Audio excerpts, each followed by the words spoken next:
If someone had told me that my life would completely change because of one overheard conversation, I probably would have laughed in their face. But I wasn't laughing when it actually happened. A loveless marriage. A life-changing deal signed out of desperation. And a proposal from a man I had never met, just because I was Marshall's daughter. I'm Lily Marshall, 23 years old, a recent college graduate in Boston, standing at a crossroads in life. My life had been fairly quiet. My father ran a family business that specialized in high-end glass doors in New Hampshire, and my mother had retired early to tend her garden and read books. I never thought I'd join the family business. In fact, I had always pictured myself opening a small bookstore in Vermont, serving coffee and selling classic novels. But it all fell apart on a June afternoon. That day, I accidentally overheard my dad on the phone, thinking I wasn't home. His voice was low, tense, at times almost trembling. Something I had never seen from the calm, steady man I'd always known. "No, Mr. Grayson, I'm not selling. Marshall Glass is my life's work. Don't push me." I stood frozen in the doorway of his study, my heart pounding. Grayson. I'd heard that name before. A corporate raider from New York, infamous for taking over family businesses and selling off their assets. Shares of Marshall Glass had been scattered over years of fundraising, and I guessed he was using that to seize control. That night, I said nothing. Dad acted normal. He smiled at Mom when she brought out a slightly burned beef stew, then asked me about school. But his gaze drifted for a few seconds when he looked into his wine glass. I knew something was very wrong. The next day, I looked up everything I could about Grayson and Associates online, and somehow, I found myself on a train to New York. Walking into the glass tower that housed the Grayson headquarters, blurting out something insane to the receptionist. "I want to speak to Mr. Charles Grayson. I'm Lily Marshall, Marshall's daughter." She looked at me like I'd just claimed I was from Mars. "Do you have an appointment?" "No, but please, just 5 minutes, that's all I ask." After a few calls, the unthinkable happened. She nodded and pointed to the elevator. "47th floor, he's waiting for you." I clutched my purse strap and stepped into the mirror-lined elevator, where I could see my own fear reflected back at me.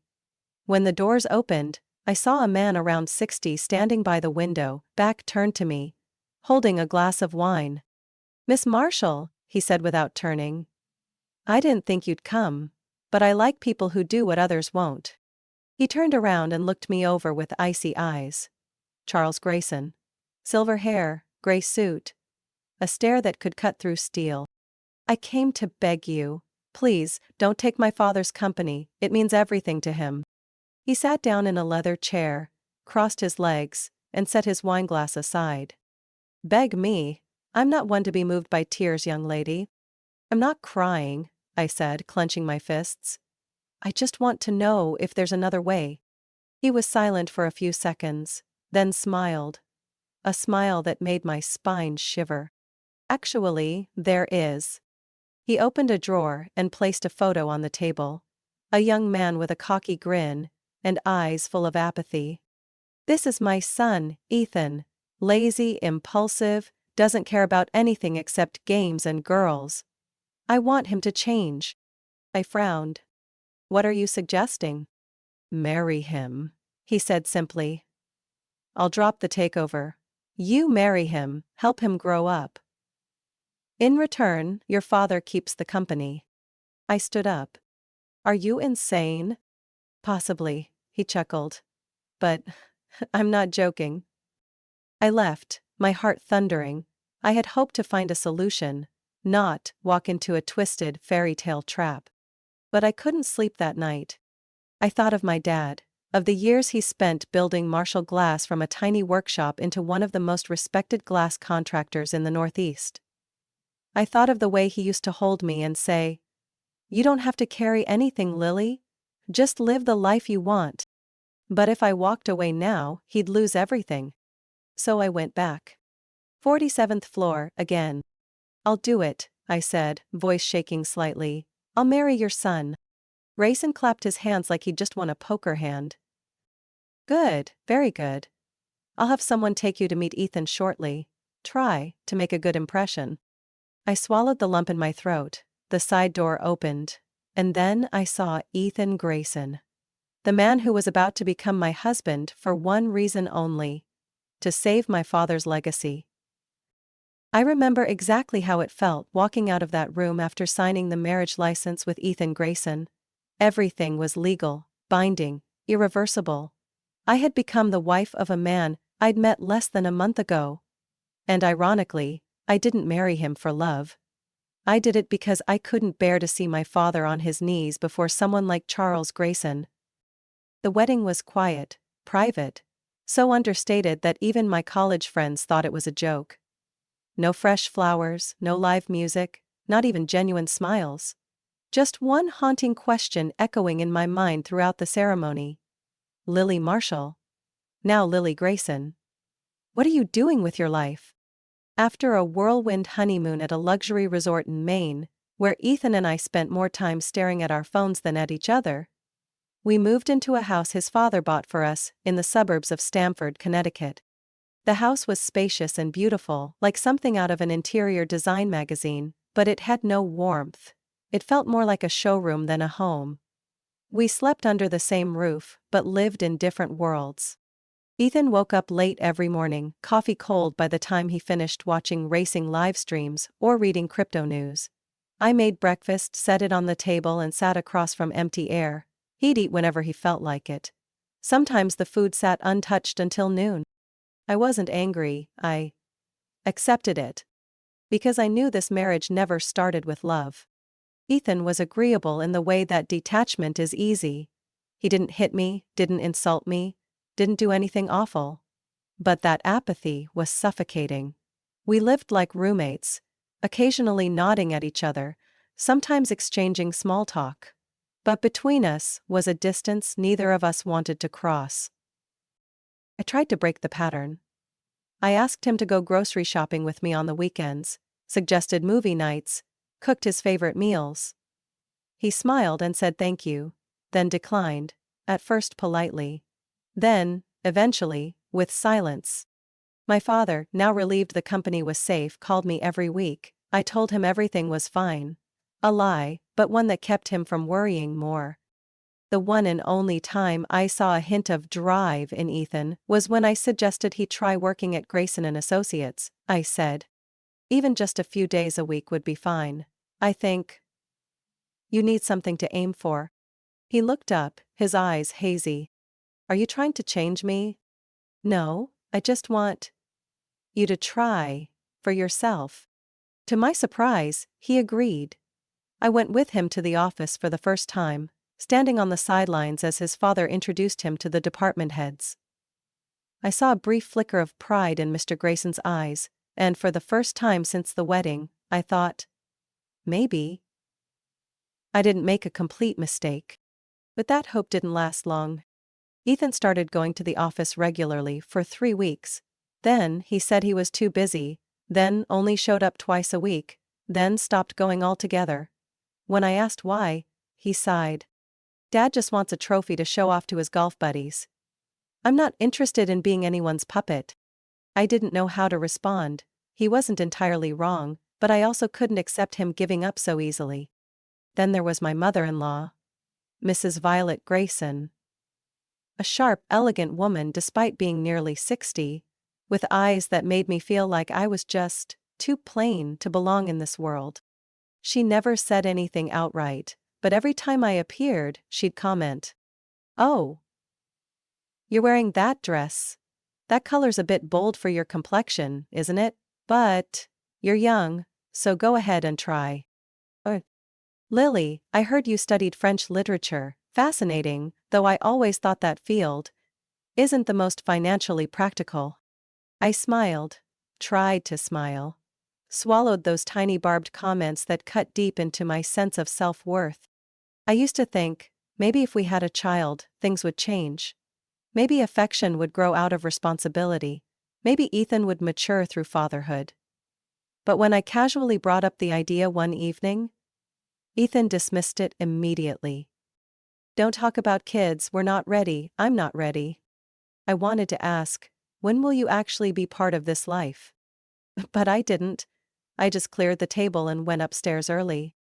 The only thing keeping me anchored then was the charity foundation I had started with private funding, not from the Graysons. I called it New Light Foundation because I needed something to prove I was still alive, still had worth.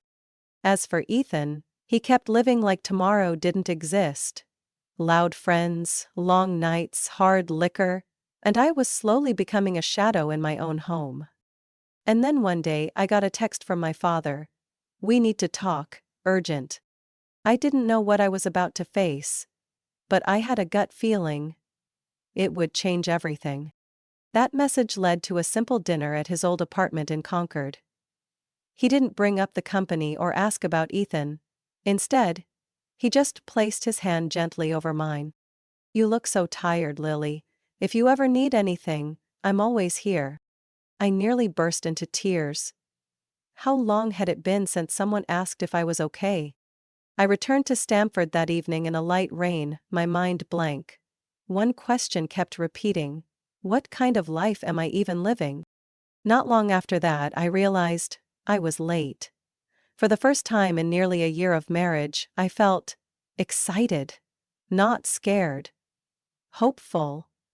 Maybe a child could fill the gap between Ethan and me. Maybe a new life would change everything. I made an appointment and went to the doctor alone. After some tests, the doctor turned to me with a professionally serious expression. "The good news is, you're in perfect health, but your husband's semen analysis doesn't look good. He's infertile." I couldn't believe what I was hearing. "Excuse me?" "We ran multiple tests to confirm. There's no natural ability to conceive, from his side." I walked out of the clinic like someone who'd just been slapped across the face. All sound became distorted, and each of my footsteps echoed like a hollow drumbeat inside my skull. That evening, I spoke to Ethan while he sat on the couch, beer can in hand, eyes glued to his phone. "Ethan, I just got back from the clinic." "Yeah? Another checkup?" "The doctor said, you can't have children." He said nothing for a few seconds. Then, without even looking at me, he shrugged. "So what? It's not like we were planning to have any. Don't you think? That's important?" "It isn't to you. To me, the fewer attachments the better. Don't get too emotional over something that never existed." I was stunned, not because of the medical reality, but because of the coldness in his voice. That night, I lay with my back turned to Ethan, blanket pulled up to my chin, but the chill seeped in anyway. I pictured a child with brown eyes like my father's, running through a sunlit garden. The image popped like a soap bubble. The next morning, I got up early, made breakfast, brewed coffee. Ethan didn't eat, of course. But I needed to do something familiar to keep from feeling completely adrift. As I washed the dishes, I looked at my hands. Dry, thin, wrinkled beyond what 23 should look like. I whispered like a confession. "I'm fading away." During dinner with my father one evening, I said, "I want to work. I can't just stay home being someone's wife, waiting to age." My father nodded, his expression serious. "Then do it, I support you. You've always had the right to live for yourself." I returned and told Ethan. His reaction made it seem like I had just announced I was about to destroy the world. "Work? What more do you need? House, car, money? That charity you run keeps you busy enough. I don't want to just live off your family's money. I need something that's mine, Ethan." He laughed, a dry, brittle sound like burning paper. "You're my wife, Lily. In our circle, wives do charity, go to galas, not get jobs like some community college grad." I looked him straight in the eye, said nothing, because if I had spoken, I would have screamed. The next day, I set up an office for the New Light Foundation, financially independent, not tied to the Graysons by a single cent. I started working with hospitals, funding treatment for children with cancer, organizing fundraising events at schools and in local communities. I rediscovered what it felt like to live, something my marriage to Ethan had never given me.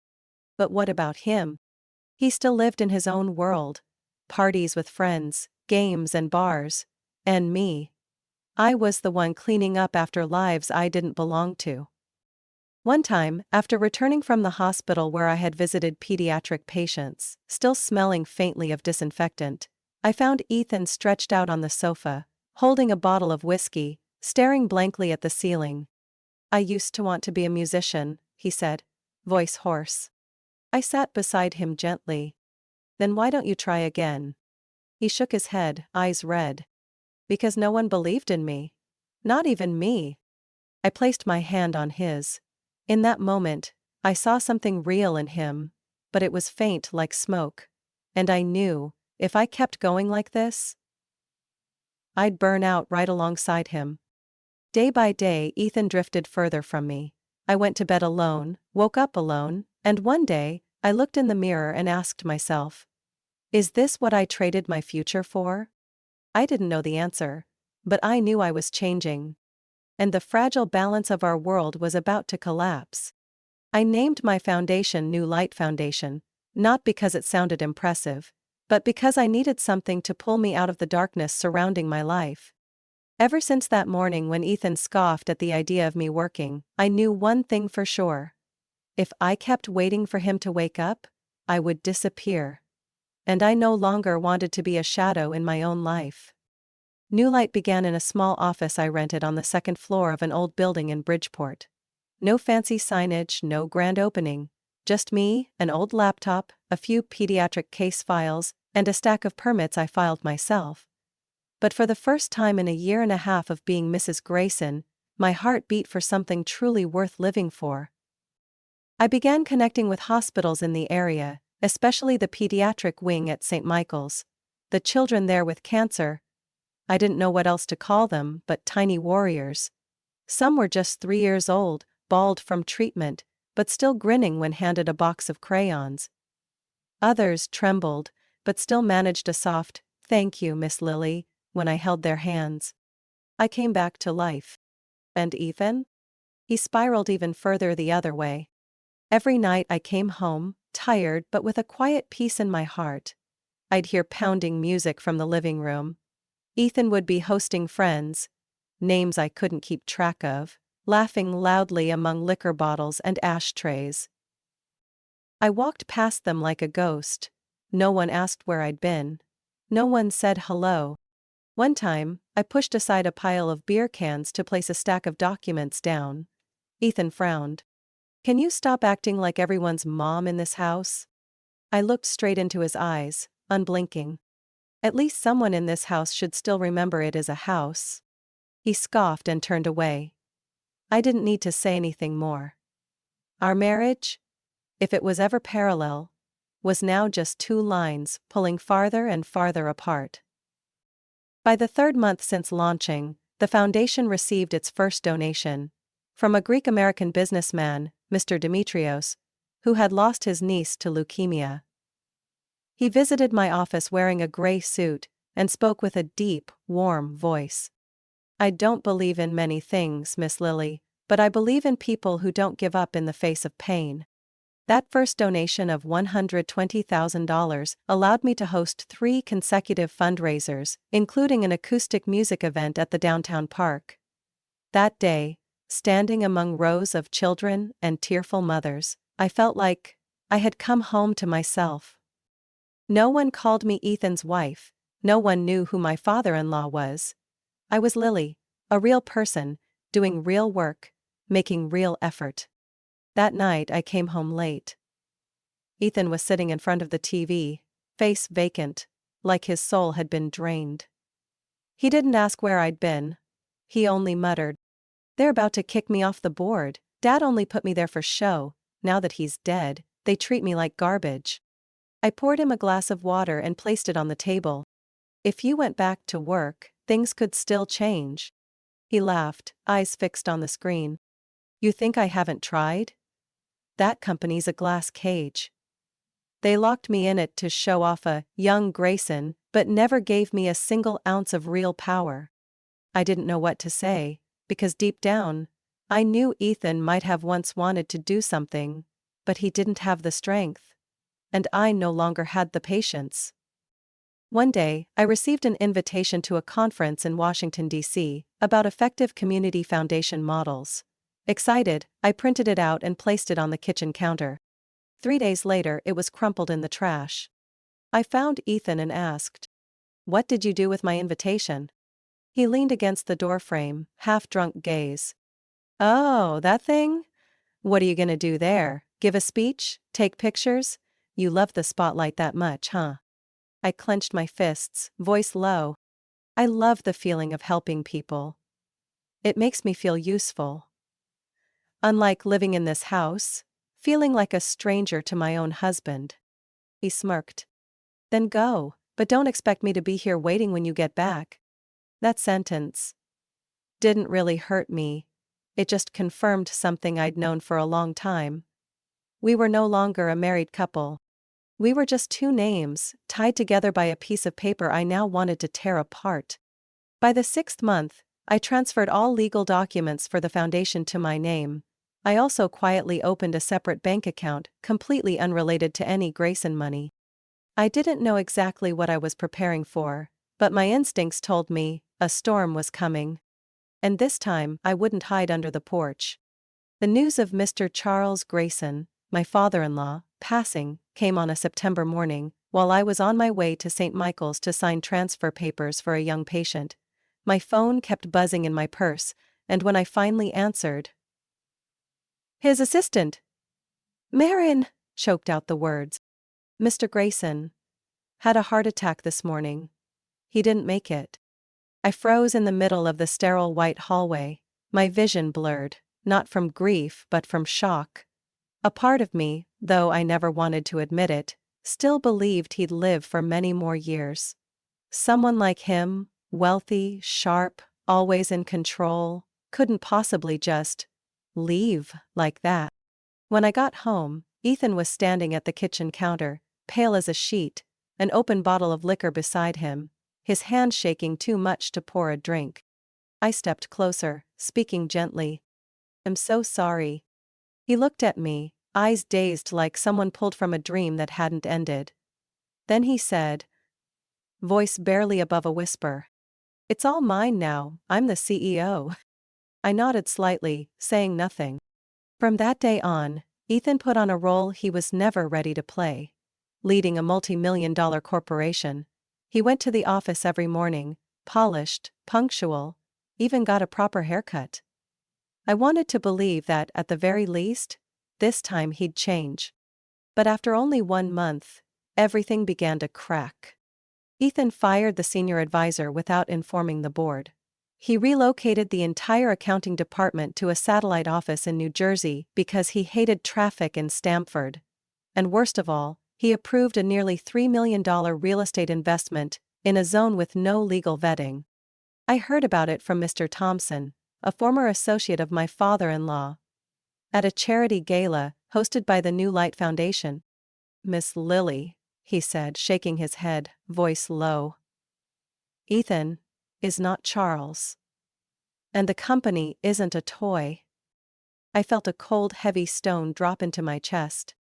While Ethan unraveled in the chaos of corporate life, my mother-in-law, Mrs. Violet Grayson, began to noticeably lose weight. I saw it when I visited her for her 59th birthday. She used to appear with neatly styled hair, Chanel No. 5 perfume, and perfectly trimmed heels. That day, she wore a faded silk robe, her hair was a mess and her skin looked pale.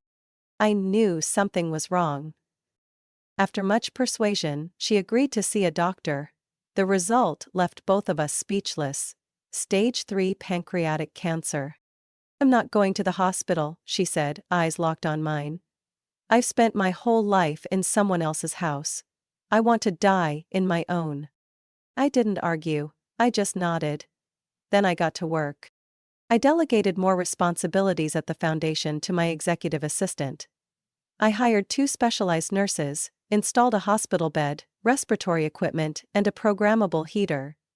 I coordinated every pill, every IV, every meal. At first, Mrs. Violet didn't say much. She had always been confident, composed, and reserved. But I saw her gaze shift.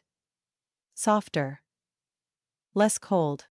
One afternoon, as I was changing her bed sheets, she placed her hand on mine, dry, light, trembling, and whispered, "You're a good woman."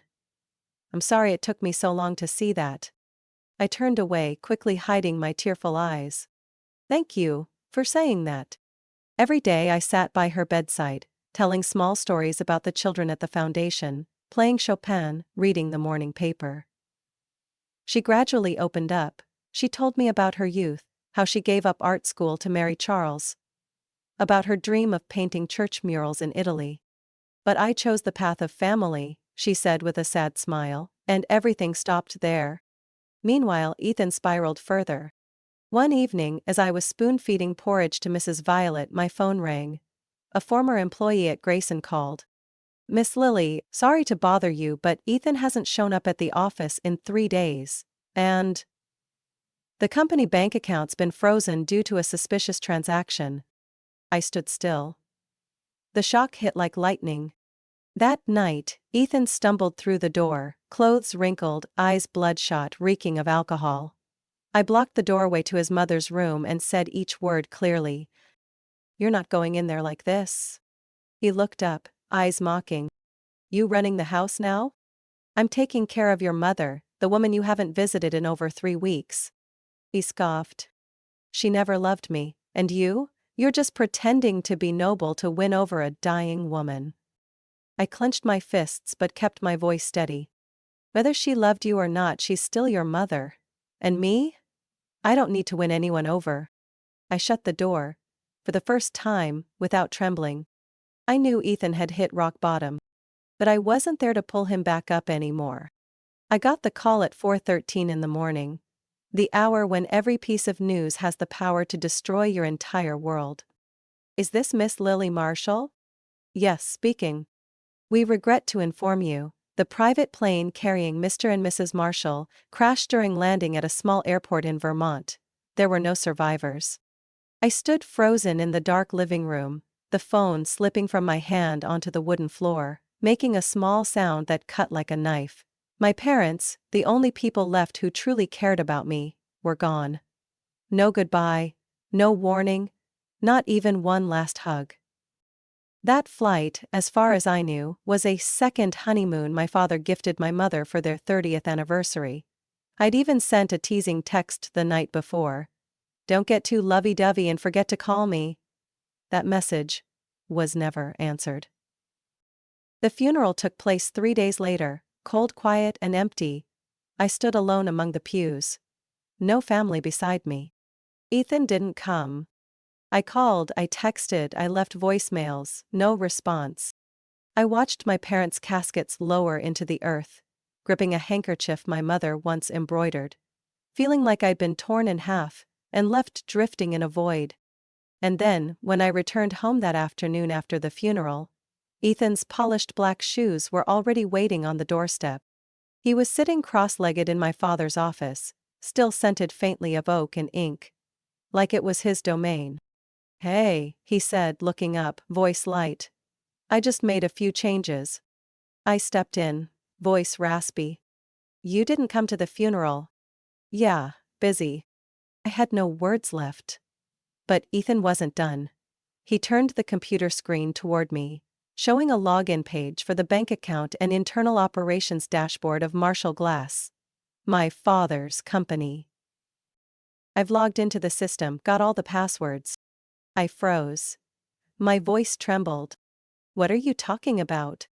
"I'm the vice president, Lily. Don't forget, your father put me on the executive board with temporary authority while you focused on the foundation. Now that he's gone, everything falls to me." I stepped back. "You're insane." He smirked. "No. I've never been more clear. Your father's company is worth nearly $12 million. I'm not stupid enough to let that go." I saw it clearly in his eyes. No trace of the tired, weak husband I once knew. Standing before me now was someone cold, calculating, and dangerous. "You have no right," I said through clenched teeth. "I'm the heir." Ethan laughed. A dry metallic sound. "Do you have a copy of the will? Any legal proof?" You don't really think everything would just fall into your lap because you're daddy's little girl, do you? I stepped forward, yanked the screen from his hands. You're playing with fire. He stared at me. Then, calmly, he pulled a folder from his bag and tossed it onto the table. Oh, and one more thing. Here's the divorce paperwork. We've pretended long enough. I stood in silence. Divorce. Not because the love was gone, that had been obvious for a long time, but because he wanted the rest, the company, the assets, my freedom. You plan to walk away with the money, the title, and crush whatever I have left? He shrugged. Exactly. I clenched my fists so hard my nails dug into my palms.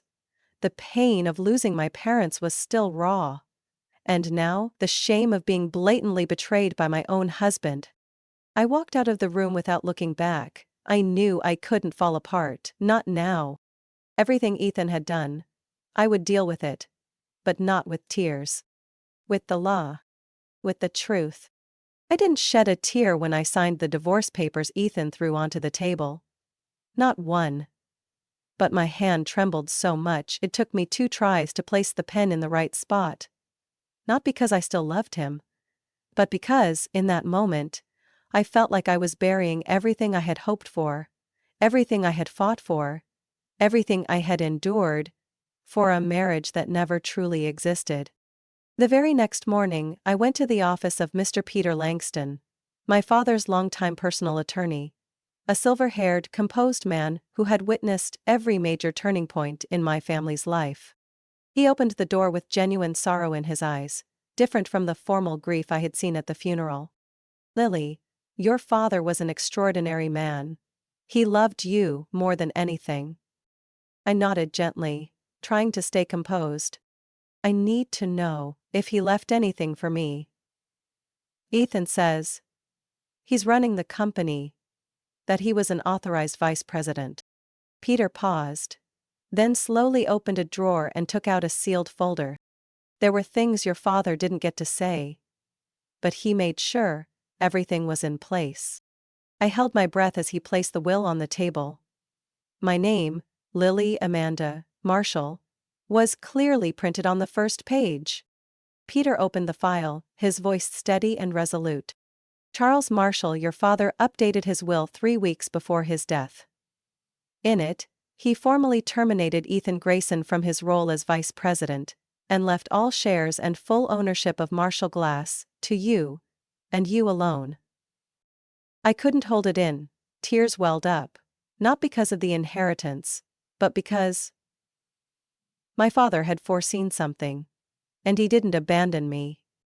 Can I actually run the company? I asked, voice tight. Peter smiled and placed a hand on my shoulder.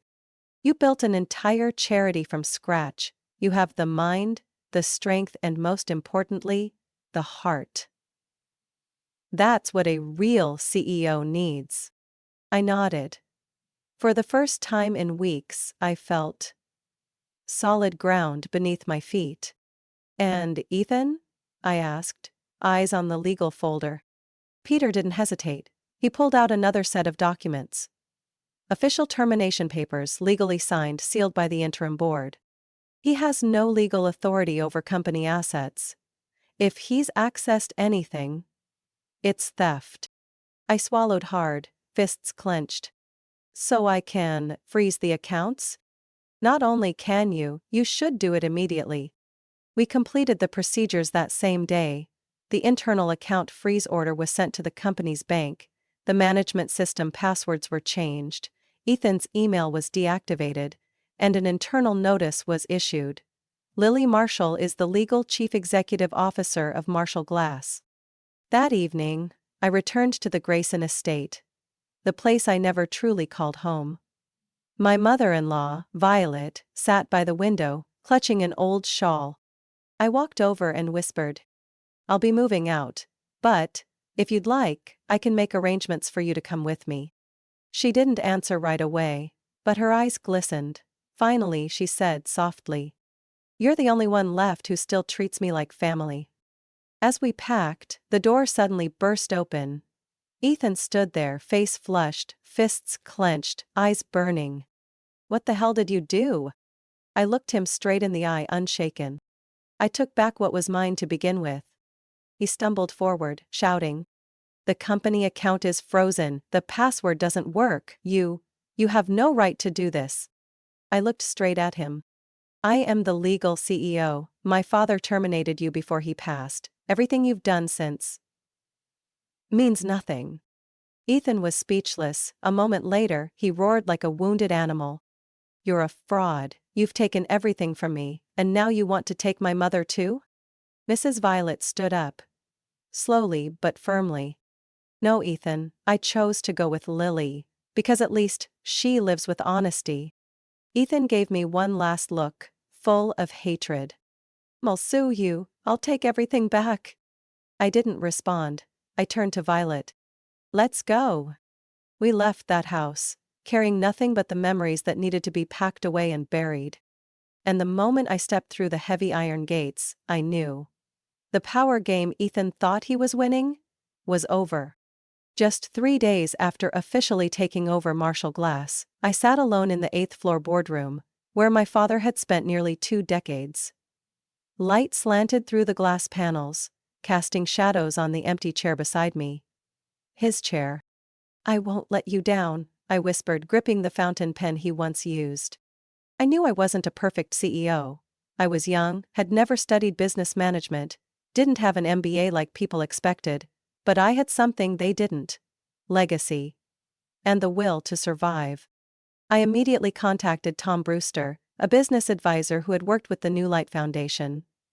A man of few words but sharp insight, Tom understood I needed a partner, not a controller. You need someone to hold the wheel in the storm. And I brought the life vest, he said dryly, as he accepted the role of deputy CEO.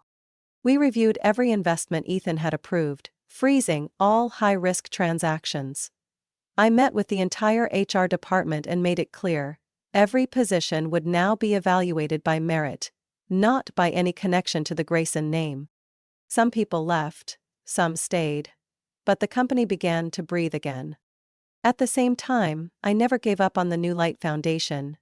In the evenings, after everyone had gone home, I stayed behind, working through stacks of grant proposals and planning scholarship programs for children who had survived cancer and wanted to return to school.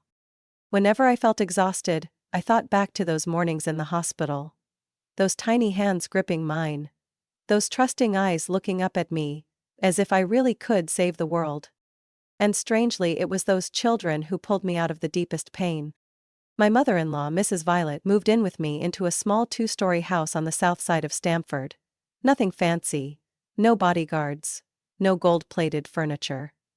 But it had a little garden, a rocking chair on the porch, and 2 cups of hot tea every afternoon. As time passed, she grew weaker. The cancer had spread to her liver. But she never once complained. One evening in March, as I was mending the wool scarf she liked to wear outside, she called me over, clutching a faded silver-blue notebook. Do you know why I used to hate you? She asked, her voice raspy, eyes gazing into nothing. I froze, said nothing. She went on. Because you reminded me too much of everything I never had. Strength. Courage. The freedom to choose. Things I lost the moment I signed my name to marry Charles. I placed my hand over hers, saying nothing. I didn't need to. She handed me the notebook. Inside was a handwritten will, signed and notarized. All personal assets, including the Grayson estate, savings accounts and art ownership, are hereby transferred to Lily Marshall, the only person in my life who lived with kindness, not for status. I cried. Not for the assets, but because I was seen. Finally, I was truly seen. 2 weeks later, Violet passed away in her sleep, peacefully, without pain. I sat by her bed until morning, holding her hand the way she used to hold mine, when she still had the strength. Her funeral was small and private. Ethan didn't come. But I wasn't surprised. News of Ethan's downfall spread through the industry within a week. After his accounts were frozen and he lost all power at Grayson and Associates, he tried to contact former investors, attempting to salvage what little credibility he had left. No one answered. His new girlfriend, a young model named Serena, left him right after she found out the penthouse in Brooklyn was in Mrs. Violet's name and now legally belonged to me. Ethan called me. Just once. Lily, I know you're enjoying this. I replied calmly. I don't need to enjoy it, Ethan. You pushed yourself to the bottom. I'm just not lifting you out again. He went quiet for a moment, then hung up. I never heard from him again. 2 years later, Marshall Glass had grown by 17%, becoming the third largest glass contractor in the New England region. The New Light Foundation opened 2 new branches in Albany and Providence. A hospital in New Haven even named its children's playroom the Lily Grayson Room. A name I never imagined would carry something so positive. I sat in my new office, sunlight filtering through the flawless glass, the very kind my company now produced. I smiled. My parents would be proud. And me? I was finally proud of myself. And the best part? I didn't have to sacrifice love to achieve it. I only had to choose the right moment. To let go of what was no longer worthy. From a forced marriage and years of being dismissed, Lily stepped out of the shadows through sheer strength and unwavering will. She not only reclaimed her father's company but built a foundation that spread love to thousands of children. Through loss, betrayal and heartbreak, she discovered her true worth. A brave, kind and dignified woman. Lily's story proves that true strength comes from letting go of what no longer deserves a place in your life. What do you think about Lily's journey? What would you do in her shoes? Share your thoughts in the comments. And don't forget to follow the channel for more inspiring stories about family and life.